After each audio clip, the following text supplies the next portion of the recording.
I'm John Small with PoliticalStorm.com. Now, a few weeks ago, I told you that I was going to put together a story here about super delegates. Now, I've not had anyone from the Democratic Party that wanted to discuss this topic on the record. My invitation remains open, so if you're one of them, please reach out. But did you know that it may be possible that registered lobbyists may have more of a vote than you do? I'll explain that in a moment. But first, let's take a look at where we are currently with the Democrat Delegate Count. Hilary has 1,712 total. Bernie has 1,011 total. Now, let's break the super delegates from those numbers. Of Hilary's 1,712 delegates, 1,243 were earned from the voters like you and I. 469 were wishes granted from the mythical super delegates. Now, let's check out Bernie Sanders. Of his 1,011 total delegates, 980 were earned from voters like you and I, and 31 of his delegates were from the super delegates. So, when you look at the actual voters like you and I, Hilary is ahead 1,243 to Bernie's 980. That's way closer than the media makes it look. It's also interesting to see how things turned out this last week out in the Wild West. It was Sanders land. Now, we'll talk about those numbers at the end of the report. I want to stay on track here. We're talking about super delegates today.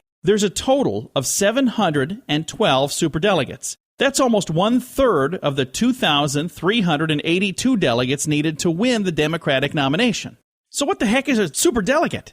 Well, I did some research and I found this. The super delegate system was instituted over the spring and summer of 1982 by the Commission on Presidential Nominations, a special committee of the DNC. There were a number of rationales given for the time and the implementation of the superdelegates, none of which are necessarily mutually exclusive. But keep in mind, this was in 1982, shortly after the 1980 annihilation of Jimmy Carter by Ronald Reagan, losing by nearly 10 percentage points in the popular vote and by 489 to 49 in the electoral vote. It remains the worst defeat ever of an incumbent in the electoral vote, and the third worst ever in the share of the popular vote. So, along come superdelegates. Now, you got to understand this about superdelegates. They're not bound by the will of any voter. They vote however they want, or maybe it's however the DNC wants. But the idea is to protect the party. So you're thinking I'm some kind of anti-Democrat right now, some right-wing media monger trying to spew my opinion. But here's the thing. That's not from me. That's from the Democratic National Committee chairperson, Debbie Wasserman Schultz.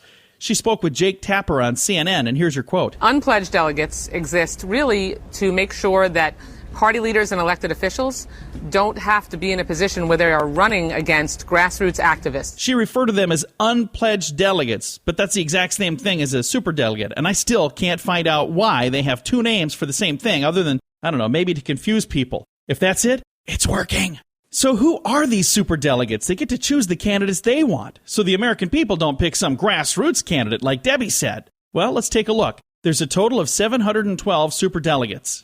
This group is made up of Democratic governors, Democratic congressmen, and well-connected Democratic state legislators, but that's not everyone. Over half, 463 to be exact, are not former or current elected officials. Now, many of these are party insiders and big contributors, so it's like pay-to-play politics, apparently. So there are already some hazy, blurry lines as to who the rest of these superdelegates are, but our friends at ABC News did an analysis, and they found out that it turns out that 67 of the superdelegates are actually former or current lobbyists. 67, that's almost 10% of the total number of 712. So these are people that are paid by somebody to influence decisions in Washington, and they're trying to lobby them to make choices that help their cause. And the DNC put these people in a position of such power that they get to help choose the nominee. These 67 current or former registered lobbyists actually do have more of a vote than you and I.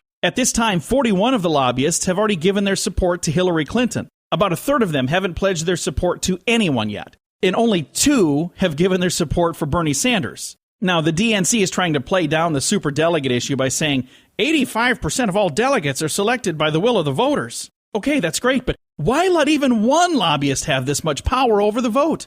As my 19-year-old son would say, because politics. Apparently, that's an answer to the current generation. Anyway, the people of today are getting sick of politics as usual, and I think that that's why we're seeing the voter turnout for the non-politician Trump on the Republican side And the underdog, Sanders, on the Democratic side. Bernie Sanders was recently on CBS This Morning where he said, I think what we are seeing now is people all over this country sick and tired of the status quo. They're working longer hours for low wages. Almost all new income and wealth is going to the top 1%. Sanders has done quite well out west. There was a turning point on March 22nd where Sanders has won all but one contest. Arizona on the 22nd was the only one now that Hilary has gotten since March 22nd. Arizona was 44-30 with Hilary ahead. Everything since then has been in Sandersville. Idaho, 18-5. Utah, 27-6. Then on March 26th, Alaska went to Bernie, 13-3. Hawaii was a 17-8 Sanders victory. And the final race on the 26th was Washington, and that was also a Sanders victory, 25-9.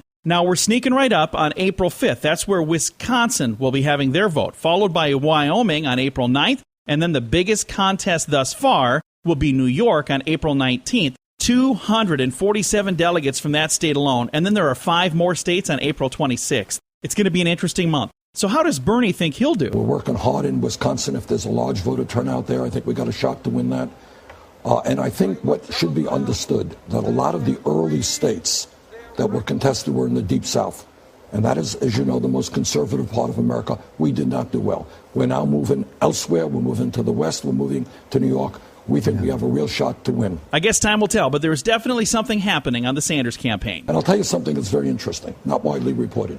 Whether you're Republican, Democrat, progressive, conservative, people are disgusted with the campaign finance system in which super PACs and billionaires are trying to buy elections. Again, I'll throw it out there. If you have more information on the super delegates and you'd like to set the record straight for me, please reach out. I would absolutely love that. Send a message to me at bigjohnsmall.com. That's me at bigjohnsmall.com. I'd love to get the email and I'd love to do the interview. But until then, we'll keep our eyes on the delegate counts for the Democratic side and the Republican side. We didn't even get to the Republicans. They've all been fighting like little kids over there. It's like playground politics. Anyway, we'll get to that next time. Thanks for listening to PoliticalStorm.com. I'm John Small.